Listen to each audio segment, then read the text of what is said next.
What's up, y'all? It's your girl Sakina, and I'm back for another review. This is my review for Insecure. This is season 5, episode 7, Chillin. Okay, so let's go ahead and get right into it, y'all, because obviously your girl is late, right? Am I late? What's today? Tuesday? I think for Insecure, this is a pretty good day because I went out of town. Took a trip down to Houston. So now that I'm back, it's time for me to play catch up on my videos. But y'all know I usually come out with these Insecure reviews pretty late. So, I mean, I feel like I'm doing really good. Nonetheless, let's go ahead and get right into it. So, the episode opens up with Issa. We see she's cleaning up and she's getting ready for the girls to come over. They all come. So all 4 of them are in attendance. Issa has a day fully booked and planned out for them. They're going to pregame there at her house. She has a few blunts rolled, and this is all really set for Molly. She needs to decompress. We know that her mom just got out the hospital, so she needs to get her mind off of things. So they got the day booked and busy. Baby, I am Kelly when it comes down to hitting the blunts. Baby, coughing up a storm. Even though I will say, the last 2 times that I hit a blunt, your girl was out here doing her thing, okay? Because usually I'm not a smoker, and if I do want to get high, then I will take drops. My mom gets me like the little weed drops, and I take them that way in like some lemonade or something like that. But I don't like to hit the blunt because it's just not my thing. I don't like the way it tastes. I hate how it hits the back of my throat, and I be doing all that coughing. I don't like doing all of that. So the last 2 times I hit the blunt, you wouldn't even know. Your girl was on her pro shit, but nonetheless. So, Issa, she ends up getting a call from a spa because that was supposed to be the thing that they were getting ready to do. But the spa had some type of pipes burst or something like that. So that was canceled. So they was like, all right, we got a few hours before dinner. So we're just going to chill and have some drinks. So we know that Kelly is not drinking. So she continues to hit the blunt. And then Issa turns on some music. And they play Last Night. I couldn't even get an answer from Diddy and Keisha Cole. So then she pulls out a hat and they play a game called Questions in a Hat. And Kelly is very reluctant to play this game because she was like, you know, shit usually gets real when we play this game. And she ain't really trying to go into all of that. So then we go over to Lawrence and condolences. And he's actually dropping the baby off. Remember, we learned last episode that he moved back to LA. So they're really on their co-parents and shit. And she's finally deciding to let baby Mustafa to stay with him. So he's dropping the baby off. And he was like, all right, I'm going to let you get your rest. But then he brings in some boxes that was left outside from the mail. And she was saying that was a bookshelf. So he offers to try to build it for her. And she said, no, she has somebody coming next week or whatever. And he's like practically begging to build this damn bookshelf. And I'm like, Lawrence, she said no. Let her ass go on Angie's list and find a handyman to build the shit. Like, stop being so damn beggy. But she was like, all right, you can do it. And yeah, we move on to the next scene. So the girls are playing Questions in a Hat. Hold on, y'all. Yeah, so the girls are playing Question in a Hat, and they started asking questions about what's an embarrassing fact about you that we don't know. So Molly confesses that she has never watched Love Jones, and I mean, to be honest, I've seen it, but like, I've seen it maybe once or twice, but I can't say that I've watched it fully through. Y'all, please don't come for me because I am black at the end of the day. Like, I've seen it. And I could, you know, reference some things, but it's not like one of those black classic movies that I've seen time and time again. So I can make out some references, but I'm not that girl who's going to act like I can play like a Love Jones trivia game or something and win the shit. Like, I can't do that. But Kelly said that she drinks 2 Red Bulls a day. I said, girl, you need to stop while you're ahead because that shit is unhealthy as fuck. But she could be trying to overcompensate for her no longer drinking. Who knows? Tiffany said that when she masturbates, she thinks about Derek. Now, we already know that's typical Tiffany responses, right? But did y'all peep that Kelly said, me too? Huh? What do you mean, me too? This not... Why y'all just let that slide like that? I caught that. Was I the only one who caught that? Because, no, ma'am, why are you... Kelly, why are you doing that with your best friend's husband? That is unacceptable. The fuck? So then they asked another question. If you would spend your life with the last person you slept with, would you be okay? Issa says she don't know. Her and Nathan are in a weird space ever since she said she love you. And she just really doesn't know where they stand. He called her inconsistent. Of course, the girls are like, oh, no, girl, duh, you are inconsistent. That's no shocker to anybody. And she just said that, yeah, she'll start over if need be. So it's not really a big thing for her. Now, Kelly is like, all right, see, it's happening. Shit is getting real. Like I said, stuff is really starting to reveal itself. And then it's a knock at the door, and it's Trina, you know, Issa's next door neighbor or upstairs neighbor or whatever. And remember, Trina and Kelly bonded last season.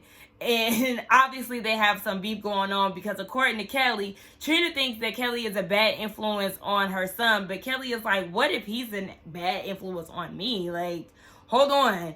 Child, listen, I don't know what's going on, but we know one thing. Kelly is a wild card and Trina's son is real bad. So y'all probably both played a part in the whole fallout. So then we see Molly gets a work call, right? And she's doing all this smiling and giggling in the kitchen. And the girls are people like, what kind of work call got you doing all of this? Of course, we know that it is Torian. And she's saying that they've been getting a lot closer. He's been checking up on her mom and calling her a lot. And they've been killing it at work. And they're like, okay, well, is he killing her pussy? Like, girl, what's going on between the two of y'all? Because obviously she wants something to happen. And she said they haven't crossed the line, but there's obviously something there. And they're promoting her to text him. And I'm just like, I don't know. Because Molly was like, I mean, should I give him the green light to cross the line? And then next thing you know, Green Light by John Legend comes on and she's taking that as a sign. So then we move back over to Condola's house, and I'm not understanding why Lawrence is still there, but he is. And she's trying to feed the baby. He really ain't going for it. He don't like the squash that's being served. So Lawrence is like, try the choo-choo train method that usually works for me. So then he takes over, and you know, they saying all this corny shit to the baby. Ooh, on the board, like type shit. And he opens his mouth, and Condola is looking at him like, wow, you're a good dad. And he's like, yeah, thank you. So we see that there's a breakthrough going on between the two of them. So back at Issa's house, they're continuing to play questions in a hat. And they ask, if you could have one do-over, what would it be? And Issa said that she would have figured out her career sooner. For me, it would have been doing college over. Tiffany didn't have anything, of course. Kelly said that she had to die to realize that she's not above finding her purpose. We know she's not drinking anymore. She's meditating. She's walking. You know, sis is really growing. And she said also she doesn't like the idea when it comes down to work, making white men richer. I said, power to the people. Sis, we get it. Next question is, if you would have to choose, which one of your friend's exes would you fuck? And Molly said some nigga named Marshawn or whatever. I was like, why? We don't know who he is, girl. We don't care about Marshawn. Kelly and Tiffany both say Daniel. And did anybody else say anything? Yeah, Kelly was like, stop throwing Daniel in our face. I'm starting to feel like Lawrence. And remember, first season, Lawrence was like, you got that nigga in my face down at the We Got Y'all event. And Lawrence used his woman's intuition to put two and two together that Daniel was there for Issa, even though he never knew who Daniel was. Baby, I still was trying to figure out how the hell Lawrence knew that Daniel was Daniel when Daniel never said his name. But we knew that Lawrence knew about Daniel because he seen it in Issa's phone when they got done having sex and her phone went off in her pocket. Child. Nonetheless, Lawrence had that intuition on fleek. People don't even say that no more. I don't even know why I say that. Nonetheless, so then she said that Issa says that she did run into them down at Kaiser, and she seen him with the baby. She figured that they would get back together. He moved back to LA. And remember, I did say that she has this thought in her mind of them getting back together after seeing them, but in reality we know that they were not really in a good space and they are not together. So Kelly actually pipes up and says that, yeah, I seen them down at Tiffany's baby shower and they didn't seem good. Girl, consider yourself lucky that you're not in that situation. And I'm glad that she did say something about it, because that kind of alleviates things for Issa a little bit. Like, girl, everything is not what it seems.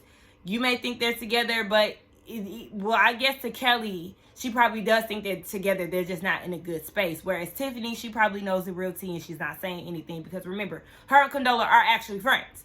But she says that she feels guilty. Issa feels guilty about how things ended because she really loved him, and that she wanted to reach out that she didn't reach out when the baby was born.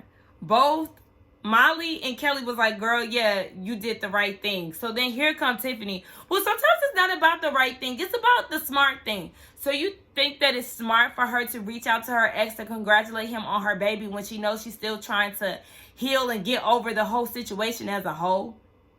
What I'm going to do that for? Girl, you sound dumb as hell giving stupid ass advice. The smart thing to do is to let it the fuck go. So then they're all getting ready to go to dinner, and they gave us like a bit of a different real intro. I loved that. That was so cute. I did peep that. Speaking of cute, Issa finally got a look together. Her dress was so cute, and even Tiffany realized that her shoes are cute. Shout out to Erica, okay? Because she did say a while back. I totally forgot about that until she tagged me on Twitter. But she did say that Issa's shoes be ugly as fuck. And they really do. Like, that outfit last week was so cute. And then we got down to the shoes and it's like, what? Issa, this is why that man did not want to steal your shoes on episode 1 of this season. Because, sis, your shoes, they give nothing.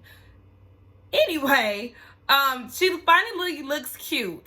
And Molly is saying, oh my gosh, you know, everybody, she said something about something. And then she was like, oh my gosh, she was saying that she hasn't seen them in a long time and that they don't need to go this far or this long without seeing each other. So then she was like, I love y'all. They all come together and they hug, and Kelly starts crying. Next thing you know, Tiffany bleeps out, me and Derek might be moving to Denver.